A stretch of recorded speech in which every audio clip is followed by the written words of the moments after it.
it time to short ESG? All kidding aside, it is quite the divide we are seeing. The UN chief has slammed as delusional, quote unquote, new fossil fuel funding. So the divide just can't get any more deeper, and it's very political, isn't it? Again, I'm joking about shorting ESG, but you almost wonder, though. I'd be curious to see what those charts look like. Now, as far as this energy situation, which, if you ask the macroeconomists what the big issue is right now, most of them, I think, would almost unanimously say inflation. But increasingly, as we've kind of gone on our little journey on this program, we could see energy as the main driving factor behind inflation. And yes, there's supply, there's demand, and all that stuff. But as long as oil stays above $120 a barrel, I don't know how you're going to reduce your inflation. And maybe it'll happen. And maybe part of the plan is reduced demand and oil comes down. But it kind of all comes down to energy is one of the things we've I would argue, one of the things that we've determined over the course of this program in the recent, 20 episodes. So that being said, this whole idea of energy and how to get it and do we need to drill is becoming a bigger and bigger issue. And I think some of the fossil fuel people, some of them are very environmental. Just like the mining industry, a lot has changed in the last 15 years. And yes, we all want an environmental world, but we have to give proper credit where credit is due in the resource extraction industries. Yes, even Exxon has done its part. And it's not to say that these, companies are not emitting anything, but, the resource extraction industries, mining and energy, have done a lot, and it's time that we recognize that. And I think some of the fossil fuel people who are in that area are a little taken aback at, when they see the UN chief, Secretary General Antonio Guterres, saying that it's delusional to put more funding into fossil fuel. This is the UN Secretary General. And I might add, is this guy elected? By who? By other bureaucrats? So that's another thing. And so I think some fossil fuel people are taken aback that even at this point, again, we're looking at €2 per liter gasoline, say here in Berlin, and that's equivalent to $3 a liter. And that's at $120 per barrel oil. What happens if we get $150 a barrel oil or $200 a barrel oil, and we're still going to slam any idea of drilling for more fossil fuels as delusional? Yes, we have to do what we can for the environment, but we cannot be extremists about this. And as a lot of people will point out, how are we going to make this transition without using a heck of a lot of oil? So it's not like you can just magically buy, as I thought James Paplava on Financial Sense this weekend put it perfectly, a lot of these officials, bureaucrats, people who've been, working in offices their entire lives, nothing against that. I'm kind of one of those people to a large degree. They are trying to make an energy transition, the realest of real things, by mandate. And it just doesn't work that way. And we just are in a, to use an analogy, we're in a car and we just hit a major bump in the road and we are not slowing down and going, oh, were we going too fast? Should we change course? Instead, we're saying the problem is we're not going fast enough. We need to go faster down this crazy road. At least, according to Secretary General Antonio Guterres, and he's saying for us to even slow down would be delusional. We need to speed up. So anyways, final little thought on this.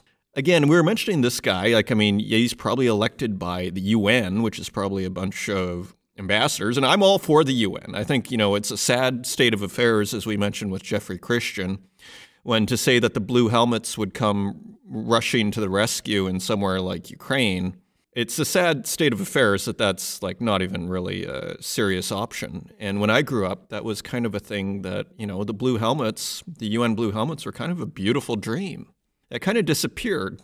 But where I'm going with this is, I think, as far as this elected versus unelected, I think, to quote a Sarah Palin motto, and I wasn't a Sarah Palin fan, that's for sure, but drill, baby, drill is, I think, the path to election. If you're a politician, just what's your view on the housing market? Drill, baby, drill. What's your view on the business environment? Drill, baby, drill. How do you feel about taxation? Drill, baby, drill. That's all you need to say. And I think you will get the electorate will take the wheel from Antonio Guterres and these people who are saying, and everybody who's saying we need to stop investing in fossil fuels and these extractive industries. This is exactly what got us here. To editorialize, feel free to disagree. I mean, I am a Platonist at heart, and which means I don't feel like I have a monopoly on the truth here. And so it's through the clash of ideas, two people with good intent having a conversation, trying to get to the truth is as close as we're going to get here. So feel free to leave a comment if you disagree. Maybe we even put you on the program. So we have a wonderful show lined up for you today. And now it's PDAC week. It started, I believe, on Saturday. And it's funny, I got an email from a listener saying, this is the greatest. PDAC should always be in June. The outdoor cafes and bars and restaurants are full. This is so much better. So hi to everyone at PDAC. I imagine that there must be just a little bit more fizz in your champagne this time around. A little more spring in your step at this resource conference. Yeah, and we have great coverage at the Northern Miner. Stop by our booth. Probably pick up a free copy throughout the convention of our mega PDAC issue. So do check that out. Alicia Hyatt, editor-in-chief, did a fabulous job. We're going to get her on the program sometime soon here. Coming up this program, though, we have former chair and CEO of the Ontario Securities Commission, Maureen Jensen, and she gives a very, I would call it, pragmatic interview with Northern Miner senior reporter Henry Lazenby at the recently passed Global Mining Symposium. And yeah, I mean, I think Maureen, it seems like a very pragmatic individual, helped create the NI 43101 standard. She talks about all sorts of interesting things.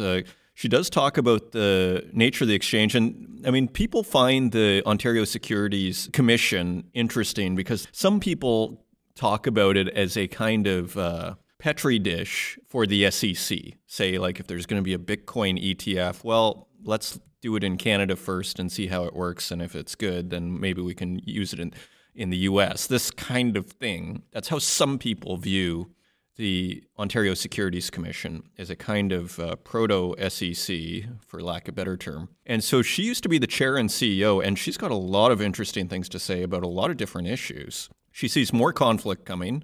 And as far as this green transition, she's saying 2030 is a no-go. It's going to be 2050 at best. And, Maureen has a career in mining, so I think she probably has a clue as to what she's talking about. So you wonder where these people, like Antonio Guterres, the UN Secretary General, like, who is he talking to? Who is delusional here, Mr. Guterres? Who is the delusional person here? And I am simply asking a question. I leave it to the listener to answer that. So we have Maureen Jensen coming up as our feature content. It's an excellent interview. Good job, Henry. And coming up, we have Brian McEwen, Vice President of Exploration and Development for Golden Arrow Resources.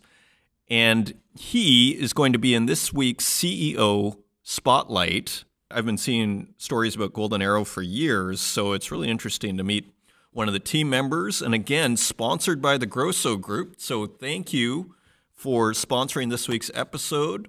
Grosso Group, they have one more coming up next week with Blue Sky Uranium, which also should be very interesting for all you uranium files out there. So with that, if you want to find us online, you can find us at northernminer.com. You can find us on Twitter at Northern Miner and on Instagram at The Northern Miner and on Facebook, LinkedIn, and YouTube, where we also host these podcasts and wherever podcasts are available, including Apple Podcasts, Stitcher, Spotify, and SoundCloud. And with that, let's turn to Brian McEwen, VP of Exploration and Development at Golden Arrow. Joining me today, I am very pleased to welcome Brian McEwen, Vice President of Exploration and Development for Golden Arrow. Brian, welcome to this week's CEO Spotlight. Very happy to be here, Adrian. Thank you. Well, it's great to have you. And so tell us about Golden Arrow. I've been seeing stories about Golden Arrow in the Northern Miner and just around. Tell us about the company. What are you guys up to? Be my pleasure, Adrian. Golden Arrow is an exploration company that's been around since early 90s. We started in Argentina in 1993 under the direction of our president, CEO, and chairman, Joe Grosso, and have been working there ever since. The company as a whole has had a lot of successes. We've had 4 discoveries, if we include the one recently announced by our sister company, Blue Sky Uranium. And our last project that we monetized was a Chinchillas silver project in northern Argentina. And that was a very successful project for us, Adrian, because it was something that we took from drill holes into the ground through to feasibility, and then we sold it. And that mine is now in production. 8 years from drill holes to production is a pretty impressive track record. And through that deal, in the end, we ended up selling our portion of that to Silver Standard, to SSR Mining now. And that loaded up the coffers, so gave us a lot of money to go shopping for a more advanced project. And over the period of COVID and all those things, the timing was just not that good for us as far as those things go. But we were very, very busy, and we kicked the tires in a lot of projects in different countries. We were recently in Paraguay, and we went into Chile looking for a more advanced project. And we came across an opportunity that I really would like to focus on, and that was our acquisition of the San Pietro copper gold project near Copiapó. It sounds like you guys are very experienced, or at least, I mean, like you're saying, since the early 90s, if I heard you right there. So that's pretty cool. So tell us then, what did you find in Chile? Yeah, like I said, we looked at a bunch of different projects. We were already working in and around the Copiapó area. And then we had a call that there was a property that was available. It was a project that Sumitomo had. They'd had it since 2008. They hadn't done any work on it since 2013, and they decided they wanted to get rid of it. So we started going through a process, and we got a call from Sumitomo saying, in fact, we want this off the books by March of next year, and so we're going to have a closed bid on it. Or you want to bid? So we worked on the our due diligence over Christmas and whatever, and got together and we put in a bid, and we were successful.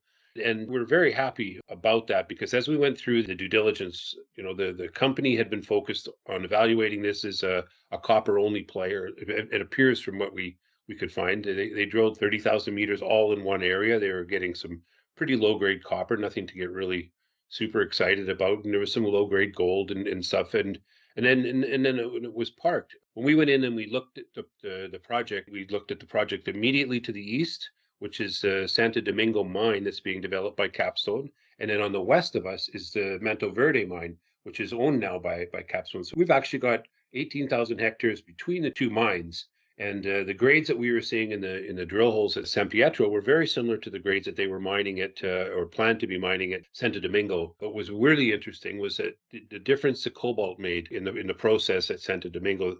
In fact, they went back and redid the feasibility with the cobalt circuits, recovering the cobalt, and now that project's being developed and it's being billed as a copper cobalt project. And when I come over and look at our project at San Pietro, we've got some pretty high cobalt grades. Actually, the drill holes show it to be some very, very good grades. And with cobalt trading right now at $46 a pound, it adds a significant component to the economics. And so we started looking at these things and putting together, and we said, well, we've got something pretty significant here, not only on the copper gold resource, but we went back in, we started to play with the cobalt numbers and even the iron numbers. The iron numbers had been ignored. So we've got this iron oxide copper gold project, this IOCG project with high cobalt grades, and we're sitting in the middle of between an operating mine and a mine that's being developed, which already has about 1 billion tons on the books, and we're right in the middle of that. And you look at Copiapó is probably one of the best mining destinations there is in the world. I mean, we've got world-class size mines there, Candelaria, the Mantoverde, and others. We're very close to the coast. You've got ports, you've got a desalination plant, you've got concentrate pipelines, you've got the power goes right over our property. So when you think about the kind of location, it doesn't get better than this. And then we just happen to be in the right place at the right time when this project came available to us. So we're very excited to get on the ground. We've just hired some team members and get going on that project. But very excited to get going on that. We really think this is a good one. It sounds like it's full of potential. And my favorite mining word is probably closology. And it sounds like you got the closology going on. Okay, so you recently sealed the deal on this then. And it sounds like you've done some drilling. We have not done any drilling. We inherited a database of about 30,000 meters of drilling and a lot of geophysics. I mean, Sumitomo and Teck, they gathered a lot of information. The database is a really good place for us to jump in and start.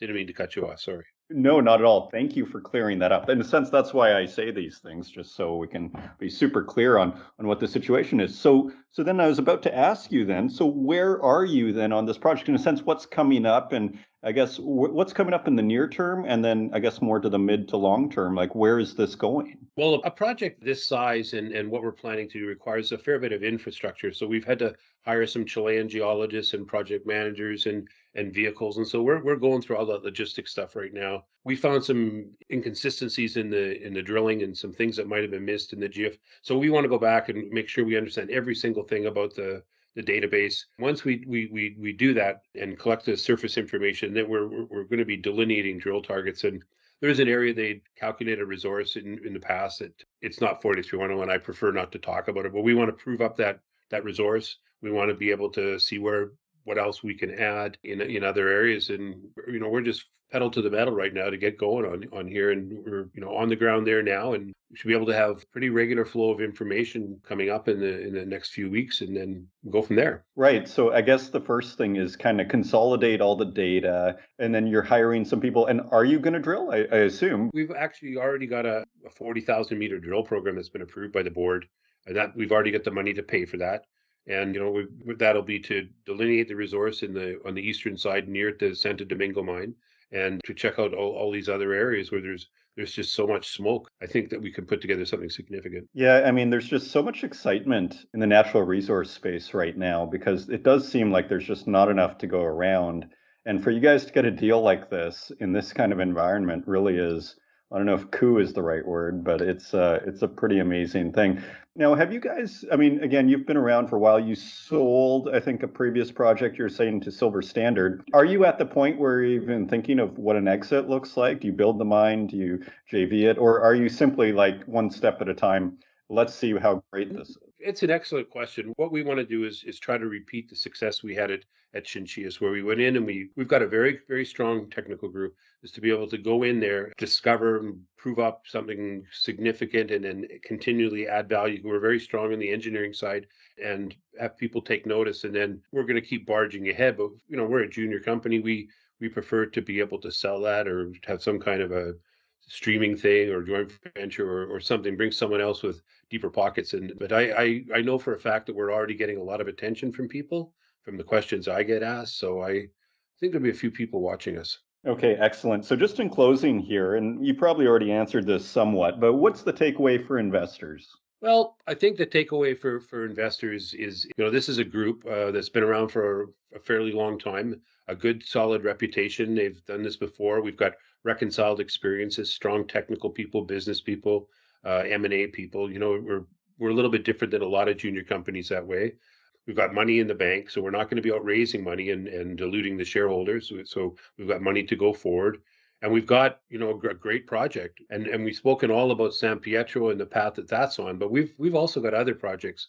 We've got other things that we're looking at that are, we're still doing, but we're just trying to keep our focus on our flagship project. And we have this other value stream, I call it. And because we have this large portfolio projects in Argentina, we've been joint venturing those with other companies. So we've joint ventured 3 of those projects right now, and that's other people spending money on our projects that we will get, the benefit if anything is discovered. And the one we announced last week has really been getting a lot of attention. We signed a deal with a company for our Magote project. Magote project it borders on Filo Mining's Filo del Sol project. It's immediately I think it's to the north of it. And, so the company that we signed the deal with that are planning to drill there. So you watch what happens there. So I think from a company point of view, there's lots to watch, and it's a good investment. There's lots to get excited about. Brian McEwen, Vice President of Exploration and Development at Golden Arrow, thank you for joining us on this week's CEO Spotlight. Adrian, my pleasure. Thank you. And thank you once again to Golden Arrow Resources. You can find them at goldenarrowresources.com. And thank you to the Grosso Group for sponsoring this week's episode. And turning to the website, Pierre Lazenby at the Mining Legends Speaker Series says copper will be more crucial than lithium. And this is something I have heard. I don't know if you heard that podcast on Odd Lots. It's about 3 weeks ago on copper. Listen to it after this podcast. It is a shockingly bullish case on copper. And basically, one of the main guys at Goldman Sachs says we're going to run out of copper, deficits in a couple of years here. So turning to our story, the first of 2 articles here on the Mining Legends series, and we have one of them here. And I just wanted to talk a little bit about what he was saying about the green transition. So this is about 2/3 down the article. Read the whole thing on northernminer.com. It looks like a great event, and we have some great pictures there too. Talking about the future of the sector, Lazenby believes it will be a while before the world can truly transition away from oil and gas. Quote, that little cubic centimeter of oil is the most powerful energy-intensive unit cubic we have today. And until we come up with something better than that, we are not going to move away. It's that simple. Well, someone get the Secretary General of the UN on the phone. I think he might find that useful. Lazenby is, however, hopeful that the world will depend on electricity for 75% of its energy use, up from 25% today, by 2070. So just to rephrase that, so 25% of the world's energy is electricity. And that's today. In 2070, basically 50 years from now, Lazenby expects that to be 75% of the world's energy. So it's quite interesting to get these actual natural resource people commenting on how quickly they think this can be done. And it doesn't sound like this can be done overnight. And that's why he believes that finding copper gold deposits is going to be the next big thing. When you look at the greenification of the world, it's all about electricity. And that's where we're going to need a lot of copper. And it doesn't exist. We haven't found it. The mines are not in production, he said. In terms of the next 20 to 40 years, copper and gold are going to be the place to be. It's hard to disagree, isn't it? While the increase in demand for electric vehicles has pushed the prices of battery metals upward, Lazenby doesn't expect the, quote, billions of cars on the road right now, end quote, to switch immediately to EVs. So he has doubts about investing in lithium metal royalties. Quote, the fundamental question that we have is, how far is the lithium battery going to get us? Because as it is right now, it's not good enough. If you own an electric car and you try to go to your cottage round trip, you can't do it. You're going to suffer from range anxiety. But we like copper because no matter what, that's part of the green revolution. So read the entire article. It's a great one by Naimul Karim on northernminer.com. Continuing on, big story, Lynas Rare Earths has been awarded a $120 million Department of Defense contract to build commercial heavy rare earths facility in the United States. So, back to geopolitics, it's hard to get away from this. This is by a staff writer from mining.com. Australia's Lynas Rare Earths announced Monday that its wholly owned subsidiary, Lynas USA, has signed a follow-on contract for approximately $120 million with the U.S. Department of Defense to establish a first-of-its-kind commercial heavy rare earth separation facility in the United States. The contract enables Lynas to establish an operating footprint in the U.S., including the production of separated heavy rare earth elements. The U.S. industry will secure access to domestically produced heavy rare earths which cannot be sourced today and which are essential to the development of a supply chain for future-facing industries, including electric vehicles, wind turbines, and electronics. and probably smart bombs, jet F-35s, and drones, and whatever else. I mean, I don't know if the DoD is overly concerned about wind turbines and electronics. Lynas worked with the DoD on the Phase 1 contract for a U.S.-based heavy rare earth separation facility announced July 2020 and said it has now reached agreement for a full-scale commercial heavy rare earth facility. I mean, they're sure taking their sweet time, aren't they? I mean, that's almost 2 years to reach an agreement. I guess they're feeling the urgency now. There's probably something that was on the table. And now with tensions with now China ramping up, it's probably getting fast-tracked now, and they probably have the attention of the decision makers. So, and finally, the facility is expected to be located within an existing industrial area on the Gulf Coast of the state of Texas and targeted to be operational in financial year 2025. That seems extremely fast. So they have decided they need this immediately. Like in building these kind of facilities, to have that done in 3 years and operational, to me, that is like super fast track. And Lynas CEO Amanda Lacaze said in a media statement, quote, "The development of a U.S. heavy rare earths separation facility is an important part of our accelerated growth plan, and we look forward to not only meeting the rare earth needs of the U.S. government, but also reinvigorating the local rare earths market. This includes working to develop the rare earth supply chain and value-added activities." The DoD's decision to fully fund the construction of the heavy rare earths facility demonstrates the priority that the U.S. government is placing on ensuring that supply chains for these critical materials are resilient and environmentally responsible. So it is interesting, though, because probably the reason this took so long to get accepted were probably environmental reasons. And just as we were saying at the top of the program, as these shortages become acute, you're going to see ESG take a back seat is kind of, I think, what we're going to see here. And I'm not saying that's a good or a bad thing. I'm just like trying to help us understand what's probably going to start happening just with oil. Like all of a sudden, I think the resistance to drilling for oil is going to fall to the wayside by people paying, $3 to $5 a liter, which is what we're looking at here. Moving on to our next story, copper's outlook under threat as economic risks pile up. And this is by Bloomberg News via mining.com. Copper is under assault from various risks that threaten to undermine the prospects of the key metal needed to wean the world off of fossil fuels, according to CRU Group's Vanessa Davidson. Threats include the possibility of lower GDP or industrial production triggered by geopolitical risks, high inflation becoming more embedded in the economy, or the effects of COVID-19 lasting longer than anticipated. And those numbers are starting to go up too. Other near-term risks include slower than expected take-up of green technology, more scrap availability, as well as substitution and reduced use of the industrial metal. Copper fell as much as 2.3% Monday on the LME, the most in a month, as commodities tumbled alongside U.S. equities on increasing worries that Federal Reserve interest rates will plunge the economy into recession. The red metal is down 4.4% for the year, after soaring more than 25% in the previous 2 years. So not investment advice, but from a financial speculator perspective, if we get a big drop here, like if we get a big deflationary wave, maybe some kind of economic crisis, that could be the buying opportunity of a lifetime in things like copper. Not financial advice, maybe it all drops to the floor forever, but the setup here is starting to look pretty interesting from an investment perspective. And here we go again. Lithium supply struggles to keep up with demand. New report is by Henry Lazenby.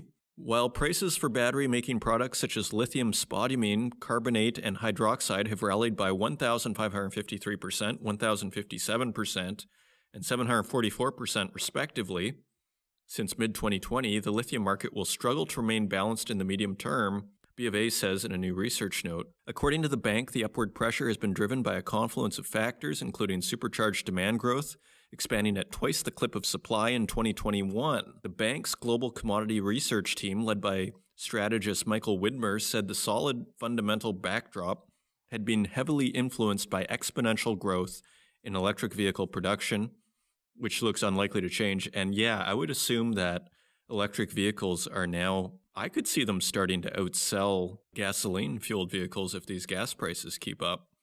I don't know if it's any cheaper, though. Like, I don't have an electric car. I don't know what that would be like. I don't have any car, for that matter. That's the beauty of living in Berlin. You don't really need one. But I wonder just how much it costs for the power now. I mean, especially in Europe where you're paying so much. I mean, is it cheaper to get an electric car? I don't know. So I just bring up these questions. And we have a quote from Widmer, quote, "This matters because the lithium market is still quite small, making it difficult to absorb the massive demand pull for tonnages. Even with the base effects now starting to kick in, lithium demand growth rates are set to remain above 20% until 2025. And so there is a whole lot more in this article. So if you're a lithium file, do check out this. And just a couple more headlines here. E3 Lithium to drill Alberta's first brine production well. And these guys are very interesting. This is by Jackson Chen. E3 Lithium is really just pushing this technology. I mean, it looks like they're producing lithium in a kind of an original way. It says here, E3 Lithium has been granted a license for the first brine production well in Alberta. Brine production well. So it's almost like drilling for oil. The well will be drilled in the company's Clearwater project area east of the town of Olds for the purpose of evaluating its lithium resource. Drilling is expected to begin before the end of this month and is targeted for completion by mid-July, so they're moving very fast. According to E3, an innovator of the direct lithium extraction technology, the brine production well will provide critical data such as brine chemistry, lithium concentrations, and reservoir characteristics. It plans to use the data collected to support the upgrade of its resources to the indicated and measured category, which will be the basis for the pre-feasibility study. And we have a quote from Chris Dornbos, CEO of E3 Lithium. Quote, "For our company, this represents the next step in our path to commercialization and producing high-quality EV-ready lithium." So very interesting stuff going on over there. And another story, Vale plans to produce nickel sulfate in Canada. This is by Naimul Karim. Vale, the world's top nickel and iron ore producer, has completed a pre-feasibility study for its proposed nickel sulfate facility in Bécancour, Quebec. The company said on June 9th, the facility is expected to process 25,000 tons of nickel into nickel sulfate annually to supply the lithium-ion battery market for electric vehicles. So this whole EV narrative has just been supercharged. It's everywhere. And we have a quote from Executive Vice President of Vale Base Metals, Deshni Naidu. This is a key validation for a project that offers both diversified sales and an accelerated entry point into North America's burgeoning electric vehicle supply chain. So we're starting to see in mining news how the supply chain is starting to get reestablished and remade. Because, of course, mining, I mean, it's probably right at the beginning of so many supply chains. And final headline, Fireweed Zinc to acquire Mactung Tungsten site in Northwest Territories for $15 million. So just a little M&A in the Yukon there for a tungsten project. Those are your news stories. Now let's take a look at metal prices.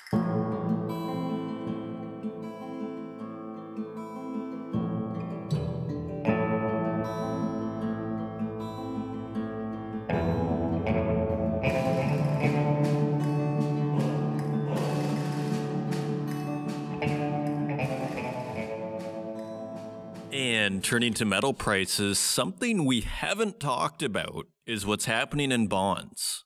If I just take a look here, apparently there are some very big movements that are happening in the bond market. You're hearing about the 2-year bond making some big moves, yield curve inversions. Like if I look at the 10-year bond, it's at 3.31%, and last week it was at 3.02%. So that is almost up 0.3%. In other words, 10% since we last checked a week ago.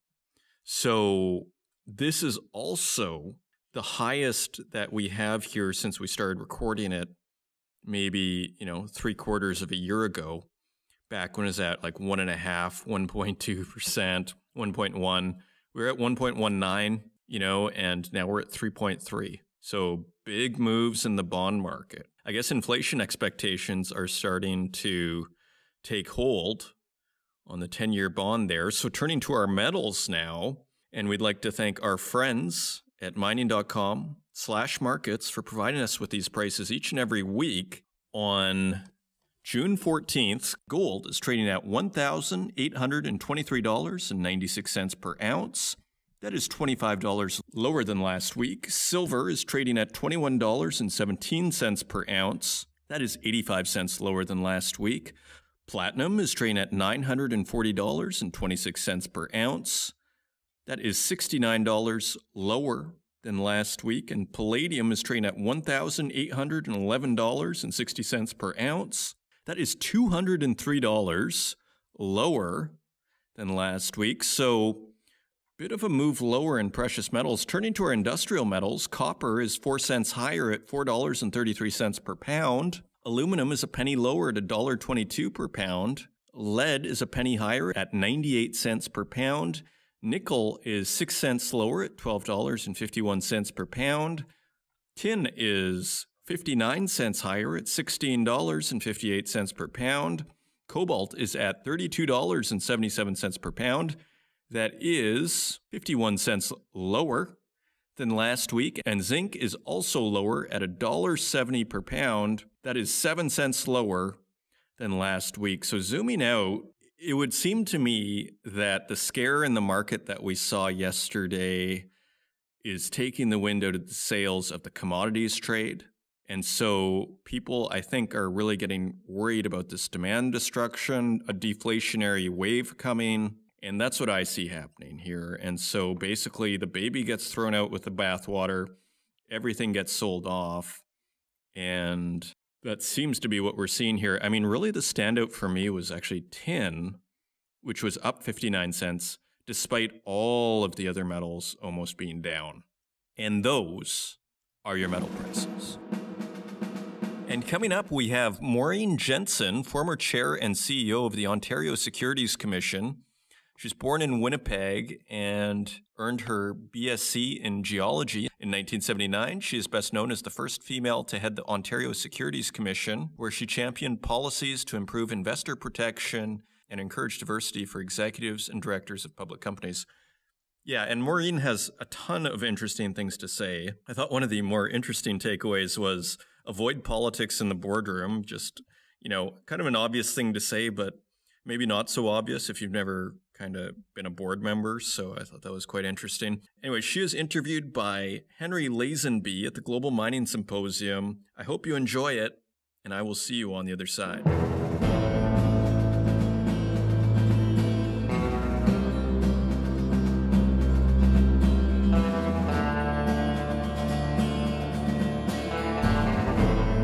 Great pleasure to introduce our featured presentation today with Maureen Jensen. Maureen attended the University of Toronto, where she earned a BSc in geology in 1979. She is perhaps best known for a role as the first female to head the Ontario Securities Commission, where she championed policies to improve investor protection and encourage diversity for executives and directors of public companies. Before joining the OSC, Jensen served as the Senior Vice President for Surveillance and Compliance at IROC and President at Market Regulation Services. She also held senior positions at the Toronto Stock Exchange, including Director of Mining Services during the aftermath of the BRIEX scandal. Interestingly, she was a TSX member of the Mining Standards Task Force that laid the groundwork for National Instrument 43101. That standard obviously became a globally recognized disclosure standard for mining projects. We'll leave her long list of accomplishments at that, but there is certainly, these are not the only in her distinguished and successful career. Maureen has received broad public and industry recognition for her many achievements, including being inducted into the Canadian Mining Hall of Fame later this year. Welcome, Maureen. It's a great pleasure to have you join us today. Well, I'm thrilled to be here. Thank you for having me. All right. Well, then, so let's jump right into it. I guess from your varied and successful career, it is clear that you can opine on a broad spectrum of mining industry themes. Before we get to that, take a moment to reflect on your career. What would you say were some of the key highlights from your point of view? Well, if I start right at the beginning, I grew up in mining towns everywhere between Winnipeg and Sudbury. And my dad was a mining engineer. And when I went to university, I decided I'd take a geology course. And by Christmas time, that was it. I was going to be a geologist, and my mother cried for the rest of the 4 years. She wanted me to be a doctor, of course. But I would say that I started out in exploration, and I had some incredible mentors. I was lucky enough in the mid-70s to have a female boss in the bush camp that I was working in with a lot of women. And so I never thought that I couldn't do anything. But, you know, it was tough for women at the beginning. But let's say I worked underground as a beat geologist, and then as a mine geologist, and then chief mine geologist. I worked with a mining contractor, so I've done all kinds of things like, raises and drifts, and worked underground. I've worked in excavating a large hydro tunnel. I worked all over North America and Central America and South Africa. And I will say that mining people are just amazing. You know, Anthony was just talking about mining geeks. Well, that's what happened in our family. I'm married to a mining engineer, and at some point our kids said, "Mom and Dad, no more mines. We're not going on mining holidays anymore." So, yeah, mining holidays. Yeah, and then of course we went through BRIET. Yeah, and I thought it was really time that we had a better mining standard in Canada. And so started working on that. And that led me to looking at regulations of all kinds, and led me to being in the financial business for over 20 years. So it's been quite a ride, but I've never left my mining roots. I've always advocated for mining because it is the best business in the world. Right. Well, with that, we can conclude this conversation, right? No, that's truly a fascinating history. Thank you very much. So it was also recently announced, as we've mentioned several times by now, that you will be inducted into the Canadian Mining Hall of Fame in August. Perhaps, from your personal perspective, again, what does it really mean to become an inductee? Is this like the icing on top of everything that you've been working towards in your life? Or what's your take on it? Well, first of all, I didn't believe it when I got the notice. If you look at that incredible list of people who are in the Mining Hall of Fame, I thought, no, I haven't found a mine, but I love this business. And for me, it's like getting an Oscar. This is it, right? I will say that it's absolutely thrilling that the Mining Hall of Fame is looking broader than simply, these incredible people who find mines and discover new processes. Mining is a life. It's a calling. And now what we're seeing are more people who have really changed rules and made certain that mining is part of the Canadian lifestyle. And I'm just thrilled to be recognized. I really can't believe it. I don't know what I'm going to say when I get up there, when I see all of those amazing people. But it's a true honor. Wonderful. Well, congratulations once more. All right, let's get into the more difficult part of this conversation. So obviously, as we've heard, you've been an advocate for innovation in the capital markets, basically from the outset. What would you say are some of your key thoughts on where the capital market industry trends and the status of innovation are at the moment, and how they relate to mining? So the financial industry is going through a huge change. And this change it's the same type of magnitude of change as when we went to the internal combustion engine from horses. Everything is digital today, obviously. There's only really one or two exchanges that still have open outcry floors in North America. Everything has gone digital. But even more important than that, the financial markets have gone global. And that is a huge change. No longer are regional exchanges that important. Most large companies are now multi-listed in various jurisdictions. Some of them even listed enough to trade almost 24 hours a day. So it's quite different. What we're seeing today is obviously digital finance, the inclusion now of crypto. Most regulators are now looking at crypto assets of all kinds, including non-fungible tokens, all kinds of things, so that they can be listed and traded on an exchange. Fractional shares has turned into a large business. And the rise of sustainable investing, obviously, is another one. Also, the fact that the largest institutional shareholders, while they have always driven markets, they are now, some of them, like Vanguard and BlackRock, and others, are so large that they often have 20, 30, 40% of any fund. Mm. And that is enormous. That is going to change the world. We're also seeing new kinds of exchanges. I think you had Neil on the Northern Miner, the Global Mining Symposium last time or the time before. And so what we're seeing there is a change in the type of exchanges, the listing criteria, and the amount of information that you can collect on a daily basis. You can set up your own triggers on some of those exchanges. So, and they're constantly looking for new things. So you'll have different types of funds on different types of exchanges. So I think that competition is very good. Not only that, in North America, what you're seeing are a huge amount of companies that are focused, their business is focused on collecting as much capital market traffic as possible, and then trading it internally in their books, and then moving it to the exchange. So the entire platform has changed.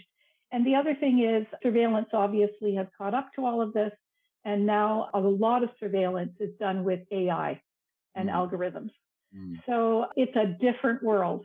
And it's a world that mining is very involved with. And so people will see mining shares. I know at the beginning when we started looking at these multiple markets, people were saying, how are these mining securities moving so quickly and how come so much is trading? It was because of those third-party wholesalers. They were moving the markets themselves with their algorithms. Okay, so basically all of the above mentioned ways of how the markets are innovating. So from a regulatory standpoint, I'm sure you've got your hands full. Would you say today's securities regulators can keep up with the brisk pace of innovation, given the advent of cryptos and fungible tokens, right, and also the variety of new financial products? Right. Well, I would say to you that, yes, I think securities regulators can keep up. They themselves are now using AI in some of their own work. I would say that you don't want your regulators out in front of the innovation. You want them to understand the innovation before they start making rules, because that's where mistakes happen. So one of the things that I'll give you an example the OSC is doing is they now have a lab. So this test lab that they've put up, we had one while I was there where we were bringing in people and helping them get crypto listed to bring them in to understand how you could use a blockchain, how you could use crypto assets. Now they're actually bringing in AI products that businesses and investors can use to trade, and they're testing them themselves. So I think they are keeping up. If you imagine back just even 4 or 5 years ago, before you had cannabis shares listed, they were quick, first in the world, to have a crypto disclosure regime put in place. We did the same thing with crypto, started looking at the exchanges that were trading them and trying to license them so that they would do it appropriately. Obviously, some didn't get licensed and they blew up. Well, you mentioned previously, when we were kind of preparing for this session, the Quadrica scandal also, that was like in recent memory, one of the more egregious cases where the regulatory, systems didn't catch it in time. Do you have any, insights into that scandal and what transpired? Well, yeah, at the time, the OSC did release a public report on their investigation there. So that was the time right at the beginning when they were not regulated at all. And that particular one was in BC, and they actually published that they didn't want to regulate cryptocurrency exchanges. But the issue there is not whether or not it was regulated. The point was the people that owned that, and particularly the one principal, he was just using other people's assets to trade, and he traded off of his own exchange onto other exchanges, and he lost money. So basically, that was just crime. Right. Well, then maybe, talking about the crimes that you were fighting during your time at the OSC, perhaps regale us with one of the most egregious cases you had to deal with. And I'm guessing it's probably going to be BRIEX, right? But maybe there's something else you can, throw our way. Yeah, well, I wasn't there during BRIEX. I was at the exchange as trying to help sort out the mess after BRIEX. The issue is that every time there's a market downturn, let me tell you that there is there's a group of people who are just fraud artists. And they will, so if there's a downturn in mining, they will gravitate to mining shells and they'll start using them for other things. So there's lots of egregious things to talk about. But let me just talk about one that is really mining related.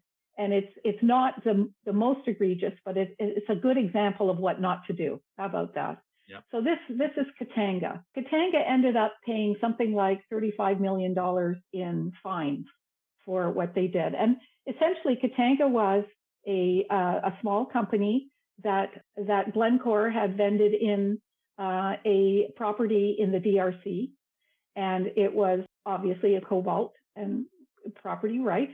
And what happened was their disclosure started looking odd. And after an investigation, they were charged with misleading disclosure, not only on their financial disclosure, but their operational disclosure and their salary disclosure over a 2-year period. And they had inflated their operational activities and their production and deflated it in another year.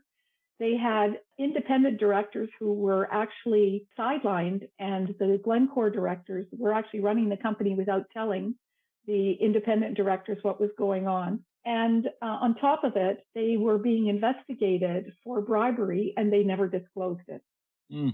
And so here's a good example of a company who raised a significant amount of capital in the Canadian capital market, but it was being run as if it was a private company within Glencore. And this is something that a lot of small companies face when they have a very significant shareholder.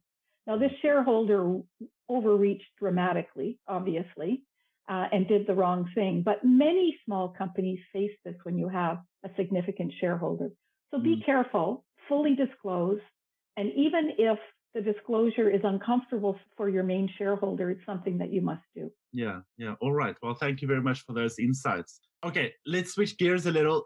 Drawing on your varied boardroom experience, you have encountered working, with people in different settings in Australia, South Africa, the USA, and of course, Canada. How does one effectively overcome cultural barriers to, effective mining administration? Well, I'll start. The first thing is don't talk politics in the boardroom. That's bad. But one of the things that I've found, and I've been sitting on boards now for almost 30 years. And one of the things that it is absolutely important to have are different voices around the table with different experiences and different backgrounds. You never know where your next big risk is coming from. And certainly today, we know that there are a lot of big risks out there. The worst travesty, I would say, is a wonderfully operating company that hits a risk and they take the wrong decision because everyone in the boardroom has the same view. So I think broad experience is really important.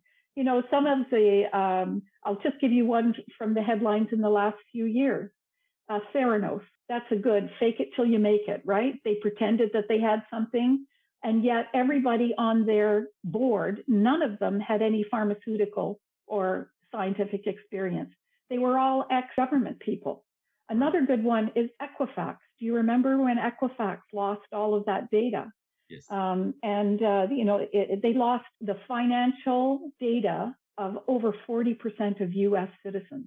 And on that board, they did not have a single IT person that knew anything about privacy or data protection or IT. So there's a good example, two good examples of what you really need. You think about where mining is going in the next decade or so. We're going to have a lot of ESG oversight. So you need people who, and it's a digital world and it's a global world. So if you're doing business in Chile, you should kind of have somebody that understands that world. If you are doing, your supply chain is coming out of, for example, China, you should understand what's going on there. There's just some terrible examples where companies have just not understood what they were moving into. And I will tell you right now, certainly in the financial world, if you don't have somebody on your board that understands AI and digital finance, you're in trouble. So I would just say to everyone, understand your risks understand your technology, and understand the changes you need to make in the next decade, and make sure you have some board members that do that. Yeah, yeah. Well, keeping it around the boardroom table, have you seen more diversity creep into executive circles? Or how would you gauge boardroom diversity in mining today? Do you think the laggards are perhaps missing out on opportunities? Well, I think they are. What I'm finding, now the data shows that about a third of board seats are held by women, but almost all of them are old white women like me. And so we're starting to see more and more diversity come into the boardroom. I would say to you that some of the biggest diversity that I've seen has come in through IT experience, and because many IT folks have come from other places, and they're usually younger, and so it's a more diverse workforce. I would say that still in mining, obviously at the CEO and senior executive level, there's few women, but that's also changing. And part of that is the younger boomers. There were more women in mining to start with at that, at the entry age 30 years ago. And so you're now seeing that change. But you don't need to have mining, like people from the mining side. You see a lot of lawyers, a lot of accountants, a lot of engineers, and there's lots of women there, and there's lots of people of different backgrounds. The other thing is mining is a global business, and so people are now trading around their executives, and so executives are on the move. So you're seeing more diverse, E-suites. All right. Well, happy to hear those positive trends that you're pointing out in that regard. But those that aren't diverse are very visible. Right. Yeah. And I guess that ESG principles are exposing them for what they're doing, right? Not just that. They're missing out in the talent war. If people can't see that they have the ability to move up in an organization, they self-select out.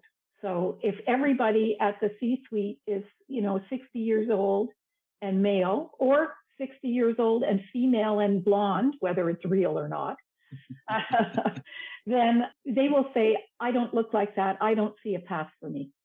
Right. It's an important point, trivial as it might seem. But yes, exactly. Yeah.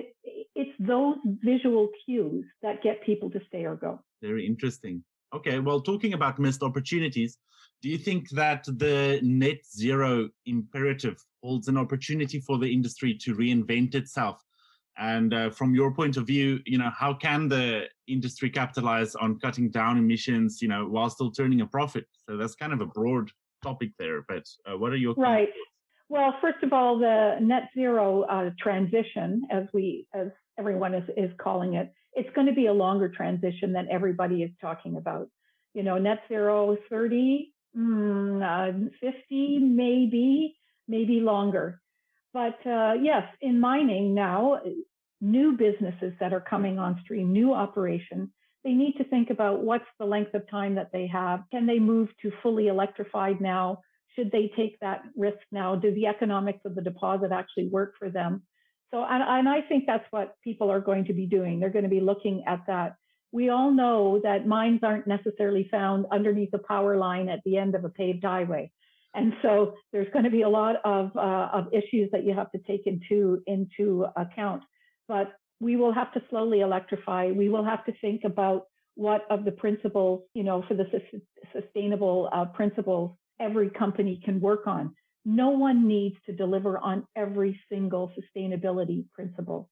You need to think about what your company can do and how to get there. You'll probably choose 1, 2, 3 things that you can actually accomplish. And so I think over time, mining has always been innovative when they had to. This is going to be one of the times that you have to, because you want to be able to have access to reasonable financing. And so that comes with strings on the ESG side today. But I think mining people are pretty smart. We'll move to electrification of vehicles. We've already started looking at recycling of water. There's going to be a lot more skills training, not only within their own companies, because things will be changing and digitizing and moving to digital activities and robotics. And we'll see that kind of training into remote communities as well, so that they can actively participate. So I think mining will get there, but it's going to be a bit of a bumpy journey. because let's face it, we don't know what we're transitioning to. We're transitioning to electricity, but wind and solar are only part-time. Yeah. It's a process. It's a process. Well, so you've peppered your previous comments really with, what I want to ask you next. So it's a nice segue of sort, but I hope you've got more things to say. So, what would your biggest piece of advice be to companies currently navigating the green revolution? It really presents a myriad of challenges, as we've already heard. It's a lot hinges on innovation, creating new winners and losers. From your point of view, what's the biggest piece of advice that companies can benefit from? Well, I wish I was brilliant. I just want to tell you that, we all know the world's changing, right? And it's changing on the macro side. We're going into a period of instability. We're getting into a world of two solitudes, Russia and China on one side and the rest of us on the other. That is going to change everything. We've already seen what it does to the oil and gas price. Also, oil and gas haven't been exploring much lately because of the price changes a while ago. And the fact is there's not a lot of people financing them for that. So what we can see is we're going to have oil prices move up. Digital growth, we talked about that. The other thing is on the last map, and I just want to say is we're getting out of the boomer time and we're going into the millennial time. Fewer workers, fewer people who've been involved in the mining business. So there's going to be a war for talent. There's a war for talent everywhere. There's going to be a big one in this particular business. So I would say that, for mining, I would suggest that the most important thing is really focus on your risks. And if there's a way that a sustainability guideline or goal can help you address a risk, use it. Focus on what you can do. Don't focus on happy talk. Really, really focus on what you can do. You're going to have a more diverse workforce. You're going to have to train more. You're going to have to look at how you can interact with your communities better. And I would say also, given what's going on the macro side, really think about diversifying your supply chain of key products that you need access to, because we're going to have armed conflicts, I think. And that's a scary thing to say. But ultimately, what I see is, 100 years ago, what miners did and what we do today and what we're going to do in 100 years. Mining will always be needed. You're just going to have to really focus on how do you get the social license to do that. And you do that by being a good corporate citizen and having well-trained people who love working for you. All right. So something that I've picked up recently at industry conferences like the Indaba and at VRIC is that, there's this incredible need to find and develop new deposits of critical metals that we need for the new industry. But a recurring theme seems like, to me, is that ESG principles is like shining a new spotlight on grassroots engagement between miners and communities. Have you picked up that there is a renewed sense of urgency to really create meaningful engagement with communities and establish a just sharing of the mineral wealth with these communities?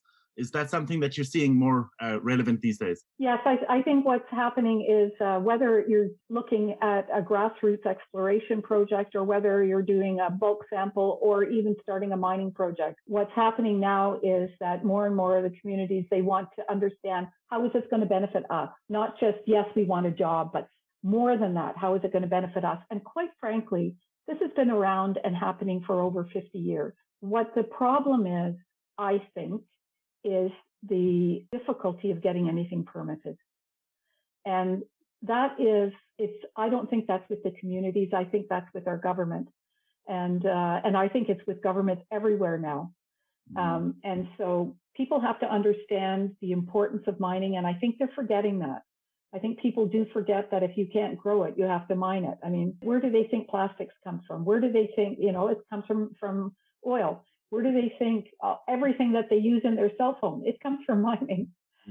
So I think that is a problem. And until people understand that you can't just stir it up in a chemistry pot, you have to actually mine it. I think there will be a better understanding for that. But right now, our governments aren't helping.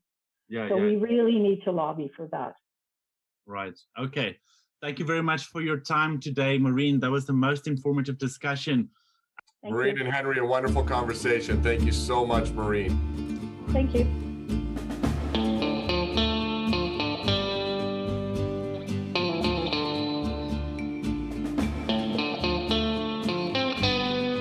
And there you have it, another edition of the Northern Miner Podcast. Thank you once again for listening. And for all those people in Toronto, enjoy your PDAC. Don't forget to pick up your Northern Miner mega issue, our annual 64-page newspaper full of tons of interesting stories. And again, that's available throughout the convention. Visit us at our booth. We have a wonderful staff ready to say hi. If you'd like to help out the podcast, leave us a review in the Apple Podcast directory, share it with your friends, and until next week, take care.